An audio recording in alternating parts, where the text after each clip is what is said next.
আরে স্যার, আপনি এখানে? এই তোরা কই রে? দেখ আমাদের স্যার আসছে।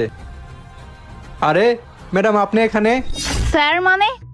আর ওর তো এটাই ঘর, ও তো এখানেই থাকে। আরে ম্যাডাম, এটা কেন স্যারের ঘরে হতে যাবে? এখানে তো স্যারের লেবাররা থাকে।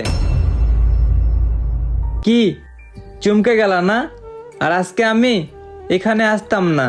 আর ওর মতো একটা লেবার থাকলে আমার কি এখানে আসা লাগে? আর তোমার ম্যাডাম আমার বাড়ি গাড়ি টাকা পয়সা দেখে আমার সাথে বিয়ে করার জন্য রাজি হয়ে গেছে, কিন্তু আমি তো ওরে নিয়ে আসলাম জাস্ট এখানে একটু পরীক্ষা করার জন্য। তো পরীক্ষা করতেই ওর আসল মুখোশটা খুলে গেছে। আর তুমি কি জানো বললা? তোমার ঘরের বাথরুম এই ঘরের থেকে অনেক ভালো। হ্যাঁ, হতে পারে তোমার ঘরের বাথরুম অনেক ভালো, তারা অনেক সুখে থাকে। আর তোমাদের মতো বড়লোক মানুষদের থেকে এদের মন অনেক ভালো।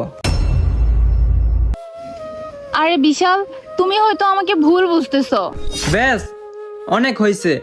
আর না, আর তোমার আসল রূপটা দেখার জন্য আমি এই পরীক্ষাটা করছিলাম।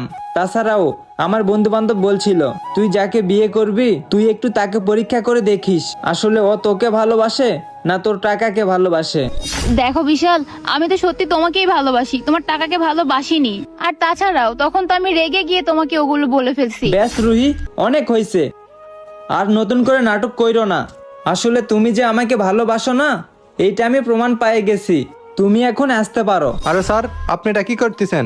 রাব্বি, তুই চুপ থাক, তুই বুঝবি না। আর তাছাড়া আমার তো পরীক্ষা নেওয়া শেষ, চল এখান থেকে। একটা লোভী মেয়ে কখনোই স্বার্থ ছাড়া ভালোবাসে না। আজকে আপনার টাকা পয়সা আছে, আপনাকে মন প্রাণ দিয়ে ভালোবাসবে। কালকে আপনার টাকা পয়সা নাই, আপনাকে ভুলে যেতে বিন্দু পরিমাণে পরোয়া করবে না।